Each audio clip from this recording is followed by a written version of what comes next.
Welcome to the Simply Real Life podcast. I'm Sarah, the founder of Simply Real Health, here to help you simplify, amplify, and elevate your life. This show is for those of you who want the real talk on how to live a more intuitive and intentional life, a life that's healthy from the inside out, and one that feels more effortless, aligned, simple, and more alive.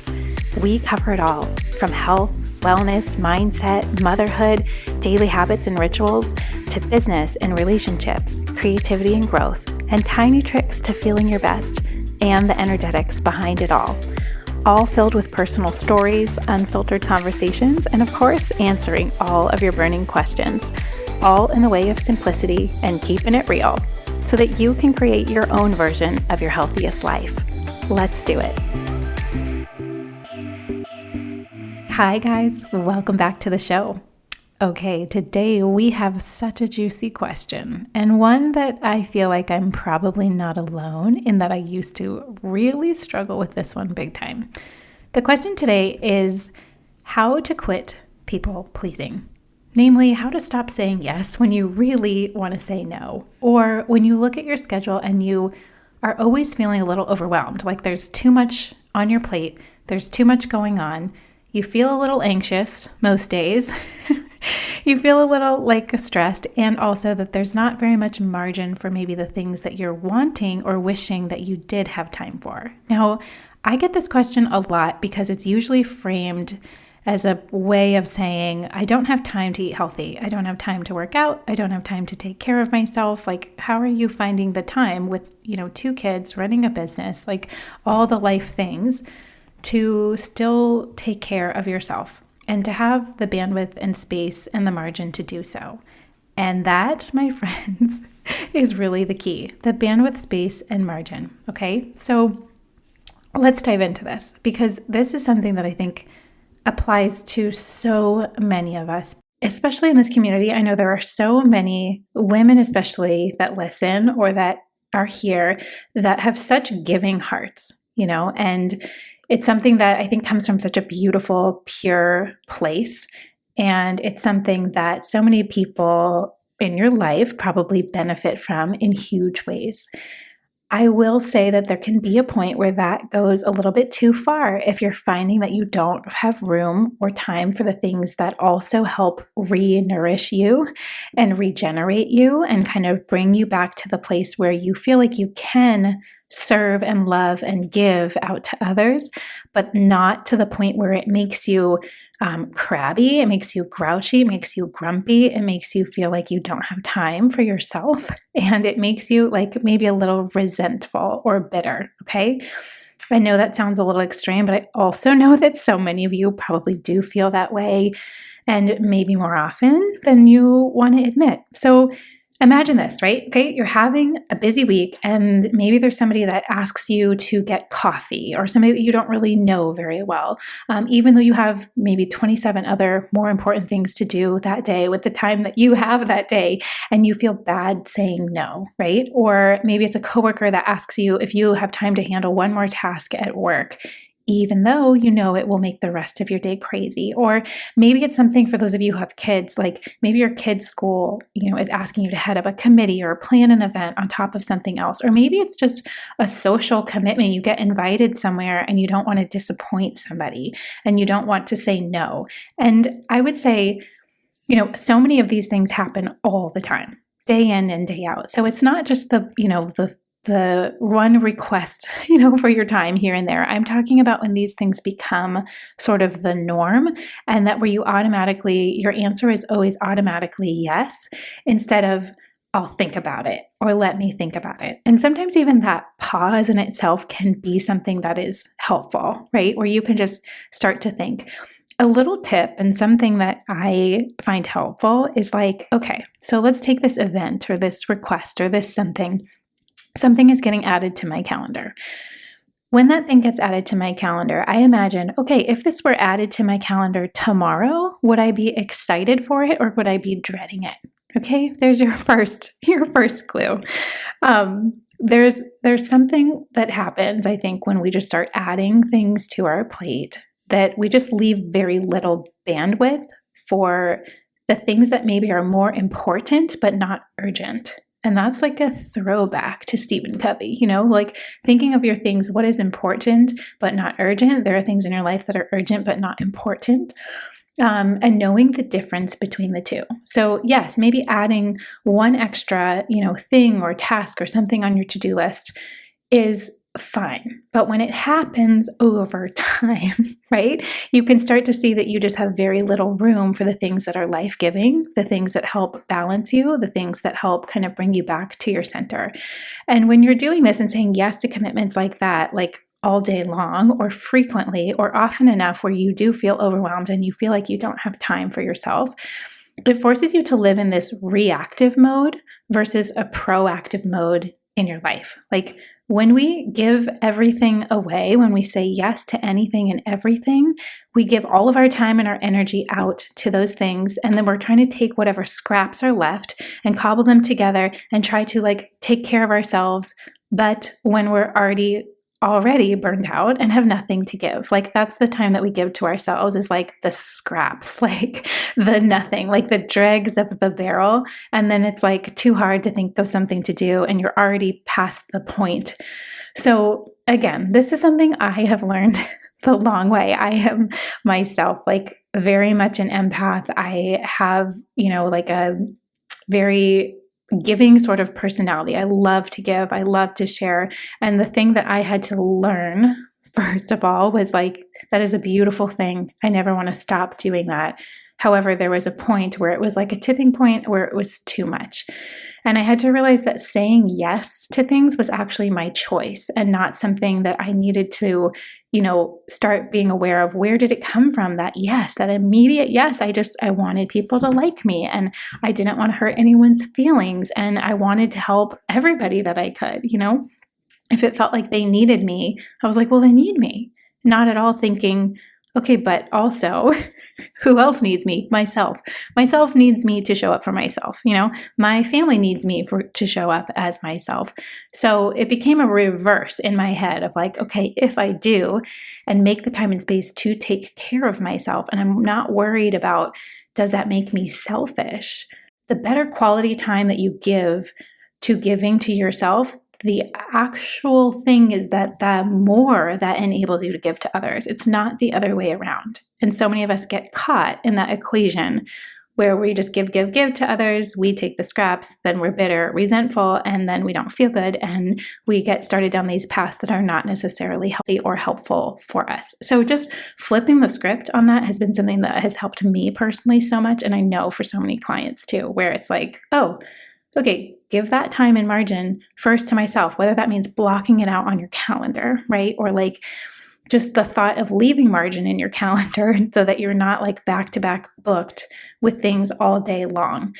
The thing I think about being a woman especially is that we have energy that changes week to week because of our cycles. And the seasons, and there's hormones, there's so many things that impact how we feel. And so leaving a little bit of extra space can be helpful in that maybe you do have extra time and you do have extra energy and you're happy to help. Coming from that place to say yes to something is so different than coming from a place of, saying yes and overcommitting and not really thinking through the bigger picture. I hope that makes sense when we're talking about it. Here's the thing that always helps me, and this is something that I had to literally have on my desk, like looking at it all the time, was saying yes to something means that you're also simultaneously saying no to something else. So just thinking about that the next time you have a decision to make or a commitment that's floating, about to like land into your calendar, what would that mean you're saying no to? Is doing that thing meaning saying no to time with your family? Is it saying no to time for you to work out? Is it no to time where you have your own quiet time? Is it saying no to your own sleep?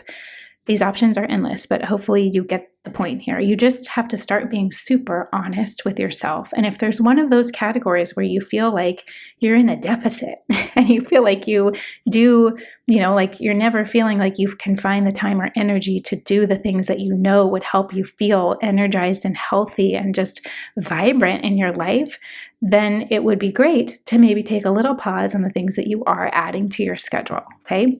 Start to focus first, on those basic things. And I think you will find that the result means that you actually do have so much more energy and time to give, but the priorities around it usually have to shift.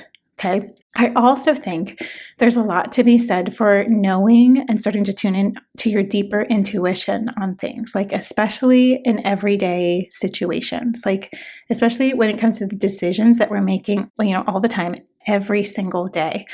So whether it's something that you feel like you maybe should do, that you should want to do, but maybe deep down, maybe it's coming from guilt or societal pressure or internal pressure, that need to please or say yes, feeling like coming from a place where you're feeling like you should, is always a little flag. It's always a little flag of something you're probably going to regret later, or that you may feel sort of resentful of when the time does come. I think when you can start to think through, thinking of this, like this doesn't only relate to commitments or, time on your calendar, but this is really a conversation about knowing how to protect your own energy and how to fuel your own energy. And we are all really different when it comes to that. I have friends in my life who have extremely high capacities. They can be social every single day of the week. They love having, 3 or 4 commitments going on every single day. They love packing their calendar.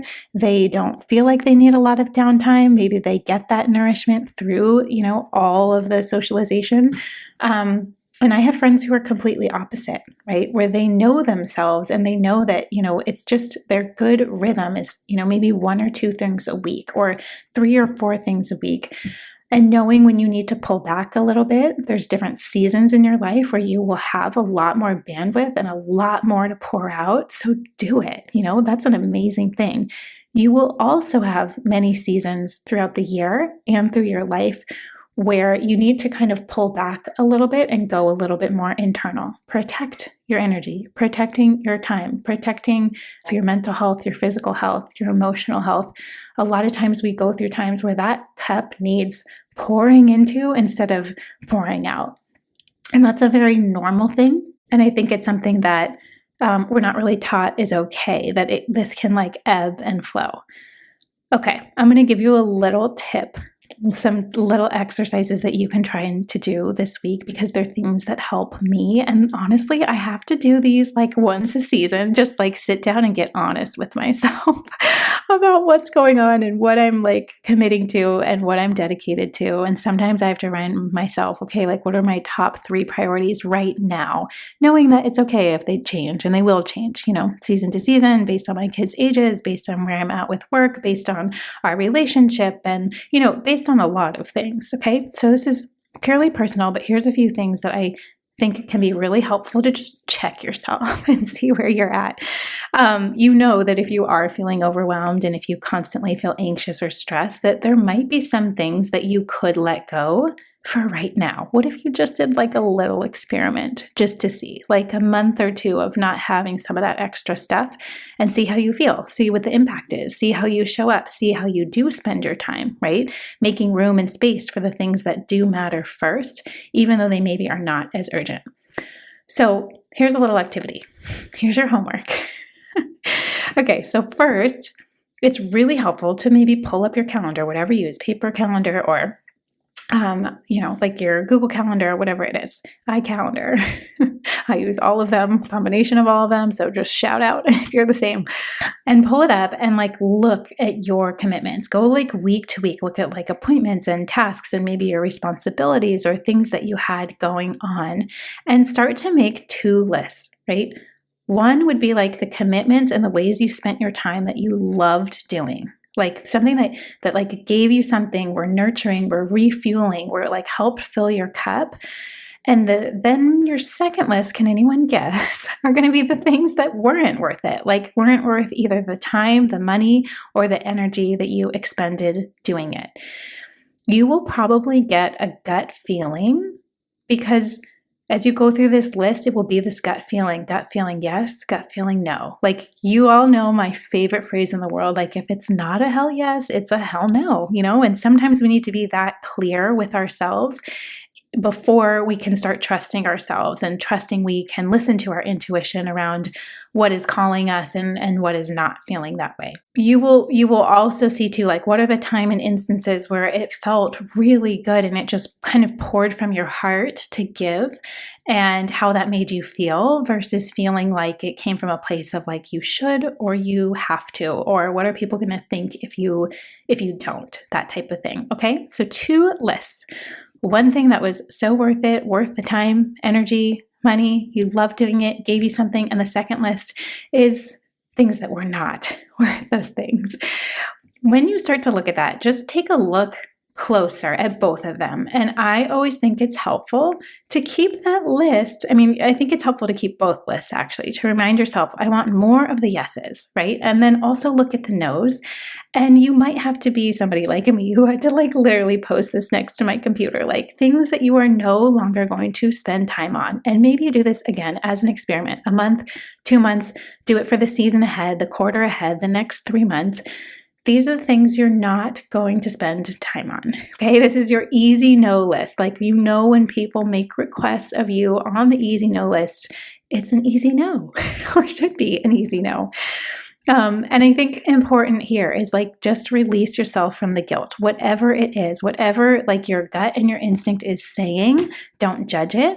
You have to start releasing from this guilt and this pressure that you're putting on yourself, because it's not leading anywhere helpful or anywhere that you probably want to go or stay or live. But that's what can happen when you're not aware of these things going on behind the scenes. So as new things sort of come in, you can check your list. Like, is it on the yes list? Is it on the no list? Another thing I always think is helpful too is thinking about like, okay, when you first hear that request come in, and I'm going to get woo-woo on you because you know that's what I do. You know that's what I love. And I do think that this all connects, right? There's an energy behind it. There's an energy behind the request. There's an energy behind you saying yes to something when it's a true yes. And there's an energy that happens when it's not really a true yes, when it's maybe a no or not sure, or you're afraid of what people will think. So when something does come in, asking yourself, like, how does this feel in my body right now? Does it feel dense? Does it feel heavy? Does it feel like another burden or a weight on my shoulder or on my back? Or does it, does my body sort of contract somewhere, anywhere? It could be like upper, could be your stomach area. It could be anything, just like a contraction, a slouching down, a pushing down. Or does your body feel light and expansive or excited? Like, how do you feel when that initial thing comes in? Because that is something to start paying attention to. There are so many clues that our body gives us, but that we are never taught how to pay attention to. We're taught to sort of brush it aside or just ignore it, or just we don't even feel the sensation because we're so in our heads instead of our bodies. But our bodies are always giving us signs. They're giving us signs with food and hunger and everything as it relates to health. They also give us signs with this stuff, what you're saying yes and what you're saying no to, and how you're prioritizing your time and your energy and your life. So when things come in and it feels calm and it feels like a full body, like yes, and it feels energized and expansive, pay attention to those things, right? And if you feel like you're not quite sure, this is such a great thing to start practicing. And I know that somebody's going to ask this question of like, well, I don't want to walk around being rude. You don't have to. Like, you can gracefully and lovingly decline. You don't need to offer extra explanations if you don't want to. You can just say you're not available, not available at that time. And doing it with love and grace and like, thank you so much. Thank you for thinking of me. Like, it's all about your energy behind it and the delivery behind it and your intention behind it. So if it's somebody that needs something, you can always also point them to another resource or person. And just, saying no to something does not mean that you're a bad person. It just means you are starting to create more time and room to say yes to yourself and to your health and to your life and to the things that matter most to you. And that is the most powerful thing you could possibly do. I hope that helps. I hope that inspires you to take some action today. And just know too, like paying attention to what resonates. Even as you're listening to episodes like this, there will be times, where you're like, I agree with that. That's awesome. Or that's interesting. I feel challenged by that. I've never thought about it that way before. And just take your time and see how it sits with you. Take what works, take what's interesting, and leave the rest. Okay, I love you guys. I hope you have a great rest of your week. Thank you so much for tuning in here. And if you have a question, come over and find me at Simply Real Health on Instagram. Send me a DM, or you can find our question box I'm posting about once a week so that you can capture all these amazing questions and do some deep dives like this. If you enjoyed this episode and want more like it, make sure you're subscribed to the Simply Real Life podcast wherever you listen to podcasts, and maybe share it with a friend or two. That would mean the world.